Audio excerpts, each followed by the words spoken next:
Titik panas terus bertambah di wilayah Sumatera, khususnya Riau. Untuk mengetahui bagaimana penyebaran titik panas di wilayah Sumatera, kita akan ikuti ulasan dari rekan Ahmad Murodi di Grand Studio. Silakan, Dodi. Baik, terima kasih Valeh dan pemirsa, memang betul sekali pada Minggu 3 Juli kemarin terpantau ada 288 titik api atau hotspot begitu yang terpantau melalui satelit MODIS dengan sensor Terra Aqua dari NASA. Tapi pada hari ini tanggal 4 Juli itu terpantau lagi sekitar 23 titik api yang paling berbahaya. Ini adalah pantauan dari BMKG Pekanbaru Riau. Kita akan coba lihat datanya di mana saja. Titik panas berbahaya di Sumatera Utara, di Riau ada 15 titik panas, kemudian di Sumatera Utara ada 7 titik panas, dan di Bangka Belitung atau Babel ada 1 titik panas. Nah, di Riau ini paling banyak, kita akan coba lihat penyebarannya seperti apa. Khusus untuk di Riau, Kabupaten Pelalawan ada 10 titik panas di antara 15 tadi, Kecamatan Ukui ada 6 titik, dan Pangkalan Kuras ada 4 titik, Kabupaten Rokan Hilir 3 titik panas, Kecamatan Bangko 2 titik, dan Pasir Limau Kapas 1 titik. Kemudian Kabupaten Bengkalis ada 1 titik panas, dan Kabupaten Kepulauan Meranti 1 titik panas. Pemirsa, memang kebakaran lahan di Sumatera paling banyak terjadi di Riau, dan awalnya biasanya terjadi di wilayah pesisir begitu. Penyebabnya adalah banyak hal, diantaranya suhu udara yang sangat panas, ditambah lagi dengan kalau kita tahu tiupan angin utara yang sangat kering dan frekuensinya yang cukup panjang, apalagi di Provinsi Riau itu banyak sekali ditemukan lahan gambut sehingga mudah sekali untuk terbakar. Nah, sekarang kita coba untuk lihat tersangka pembakar hutan 2015 ini, datanya tahun lalu. Ada 7 tersangka lokal gitu ya, PT PMH di Oki, Sumatera Selatan, tersangkanya JLT, PT RPP di Sumsel, tersangkanya P, PT RPS di Sumatera Selatan, tersangkanya S, kemudian PT LIH di Riau, tersangkanya FK, PT GAP di Sampit Kalteng, tersangkanya S, kemudian PT MBA di Kapuas, tersangkanya GRN, dan PT ASP di Kalteng, tersangkanya WD. Itu yang lokal. Sekarang kita lihat ada beberapa perusahaan asing juga yang diduga terlibat begitu ya.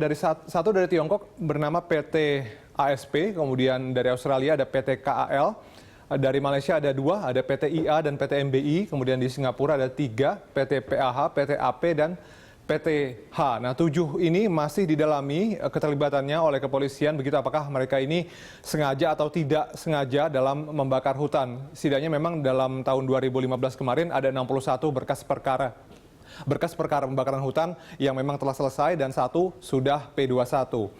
Dan pemirsa, memang kalau kita tahu sampai saat ini masih terus upaya pemadaman terus dilakukan begitu, baik menyiram air lewat udara maupun lewat darat. Akan tetapi memang banyak sekali faktor-faktor yang menghambat, diantaranya lokasi yang sulit untuk dijangkau, kemudian cuaca yang cukup kering, dan sulitan air itu juga membuat proses pemadaman agak sulit dilakukan. Apalagi berdasarkan pantauan cuaca bulan Juli, Agustus, dan September diperkirakan akan jauh lebih kering, sehingga ini berpotensi justru menambah titik api yang ada di Sumatera dan juga Kalimantan.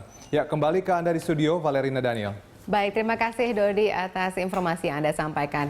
Iya, Pak Junjungan, ini kalau kita lihat tadi kan dikatakan cuma ada 23 titik yang memang rawan berdasarkan informasi dari BMKG yang kita dapatkan terakhir ini pantauannya. Nah, kalau menurut Anda dengan belajar dari kasus terdahulu, karena kita ini sepertinya kan masih tertolong hujan ya, karena kan dikatakan tadi baru Juli sampai September ini akan musim panas yang benar terjadi.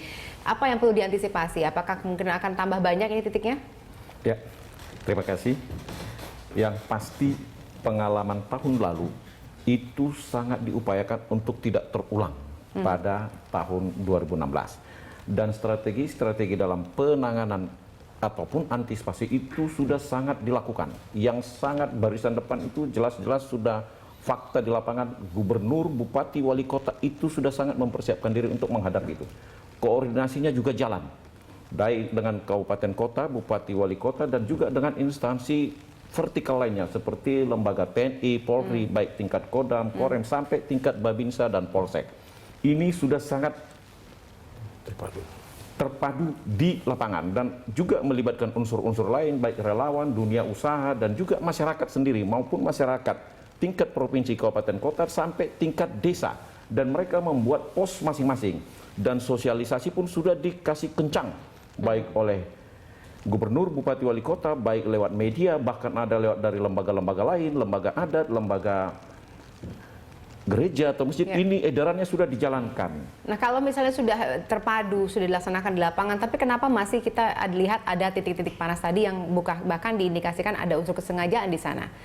Ya, seperti kami katakan tadi, kesengajaan dimaksud belum sangat terindikasi kesengajaan membakar lahan untuk maksud yang memang menimbulkan kerugian, tapi kesengajaan hanya karena untuk pembersihan lahan, mungkin bakar-bakar di rumah dalam rangka mendekati hari Lebaran dan lain-lain sebagainya, pembersihan itu tercover di satelit. Ini yang masih terindikasi.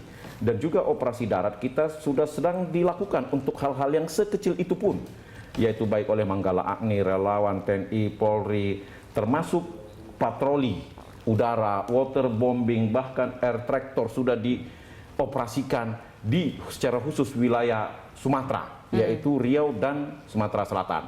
Ini sudah dilakukan, dan juga untuk penegakan hukum bila memang benar-benar ada yang sengaja membakar, ini juga sudah di lapangan semua, yang langsung dikoordinir oleh kepolisian, Polda untuk tingkat daerah, untuk gakumnya, dan juga pemberdayaan masyarakat. Ini sudah dilakukan, yang langsung dimotori oleh pihak TNI, yang langsung dikondisikan oleh Kodam, oleh Korem, berkoordinasi langsung dengan pemerintah daerah, baik gubernur, bupati, dan wali kota. Dan juga keterlibatan dunia usaha sangat terlibat di lapangan, yang mana dunia usaha sendiri pun saat ini sudah membentuk tim reaksi cepat dalam rangka penanganan yang bergabung dengan keposkoan penanganan antisipasi kebakaran lahan dan hutan ini di setiap provinsi, ada 10 provinsi itu. Yang itu, dan juga termasuk penanganan dampaknya ketika itu harus terjadi, apa yang mau dilakukan agar itu bisa lebih cepat. Ini semua sudah dikondisikan. Ya, keterlibatan semua secara terpadu sudah sangat, termasuk kementerian lembaga yang sangat terlibat seperti teknis, Kementerian Kehutanan, Lingkungan Hidup, dan juga Kementerian Sosial, Kesehatan ketika berurusan dengan dampak, termasuk PU ketika ada harus hal yang dikerjakan, TNI, Polri secara operasional, dan juga operasi di lapangan. Jadi ini pemerintah sudah mengkoordinir semuanya supaya bisa meminimalisir tidak seperti tahun lalu kejadiannya. Nah, saya ke Pak Raffles, kalau misalnya tadi kita lihat dari pemaparan rekan saya tadi bahwa ada beberapa perusahaan yang sudah dijadikan tersangka, aktor-aktor di dalamnya. Nah, bagaimana ini kemudian perjalanan mereka? Apakah mereka semua sudah ditindak secara hukum? Ya, terima kasih. Jadi kalau untuk penegakan hukum memang sudah ada dilakukan. Jadi ada tahapannya, ada pengenaan sanksi administratif dan juga dilakukan oleh Menteri Lingkungan Hidup dan Kehutanan, dan juga oleh instansi pemberi izin. Ya, contoh kasus untuk perkebunan yang izinnya dari bupati seperti di Sumatera Selatan dulu sudah dicabut. Dan Menteri juga ada mencabut 3 perusahaan di Jambi, di Riau, dan di Kalimantan 1. Nah, ini untuk penegakan pidananya nanti polisi, dan ini sedang berproses. Karena untuk pembuktian pelakunya ini tidak mudah, karena kan kebakarannya sudah berlalu. Jadi di dalam itu ranahnya hukum, kita nggak bisa ke sana. Yang penting kita dari Kementerian Lingkungan Hidup mensupport, ya, memberikan data ataupun informasi yang selengkap-lengkapnya.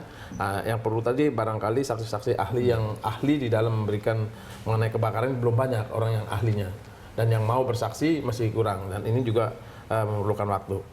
Kemudian yang penting lagi sekarang Kementerian Lingkungan Hidup sebenarnya upaya yang dilakukan seperti tadi sampaikan Pak Junjungan, kita sebenarnya prevention itu yang kita utamakan, seperti direction dari Pak Presiden Pak Jokowi tanggal 18 Januari lalu jelas-jelas sudah harus bergerak sampai ke tingkat lapangan, sampai di masyarakat. Nah, ini yang diterjemahkan oleh Ibu Menteri Lingkungan Hidup Bu Siti. Kita sudah melakukan itu sampai ke tingkat desa. Itu tadi melakukan patroli terpadu dengan mengerahkan sampai kepala desanya. Itu sampai per desa-desa. Jadi kita antisipasi melihat desa-desa yang selalu terbakar itu sudah ada angka 731 yang kita menjadikan rutin, kita lakukan setiap hari, kita lakukan patroli. Nah, cuman mungkin kita lakukan patroli di tempat lain dia terjadi lagi, tapi itu tetap kita antisipasi minimum. Tahun sekarang ini sudah kita lihat terjadi penurunan yang drastis. Kalau tahun lalu bulan Februari sampai dengan Maret itu sudah sangat besar kebakarannya. Tahun kemarin tidak ada. Nah, jadi menurut Anda pemerintah dalam hal ini sudah berhasil untuk mengurangi kebakaran? Ya, sudah jelas. Untuk tahun ini saya berhasil, walaupun itu dibantu dengan cuaca ya. Tapi tahun yang lalu juga pemerintah tidak mampu karena memang cuaca juga. Karena ada kalau El Nino. misalnya nanti Juli cuacanya berubah, bagaimana ini Pak? Nah ini yang harus kita antisipasi dari awal. Tapi kan ada dari BMKG sudah memberikan warning sama kita bahwa nanti akan ada El Nino yang lemah dan curah hujan masih sepanjang sampai dengan September itu masih tetap ada. Cuman dia masih sedang. Nah ini terus kita update terus berdasarian tiap 10 hari kita ada rapat dengan BMKG, dengan Lapan, dengan BNPB dikoordinir oleh Bu Menteri untuk melihat ke depan jangan sampai kecolongan. Jadi kita siapkan untuk itu Kementerian Lingkungan Hidup juga tahun ini akan menambah semua peralatan-peralatan untuk lapangan.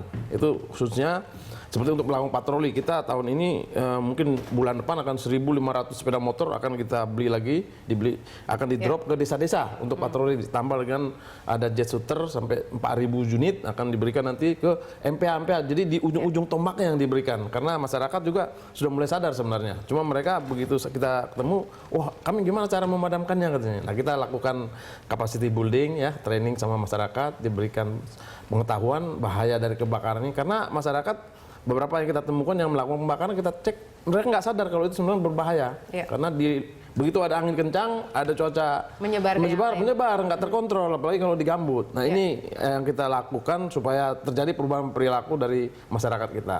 Oke. Gitu. Ya, apakah bahkan Presiden pun juga sudah mengatakan kalau misalnya ada yang melakukan tindakan yang mencederai pola ataupun upaya pengandaian kebakaran hutan ini akan diberikan sanksi ya. Tegas, nanti kita akan bahas setelah jeda berikut ini seperti apa nanti pengejawantahannya. Pemirsa, kami harap Anda tetap bersama kami akan kembali usai jeda.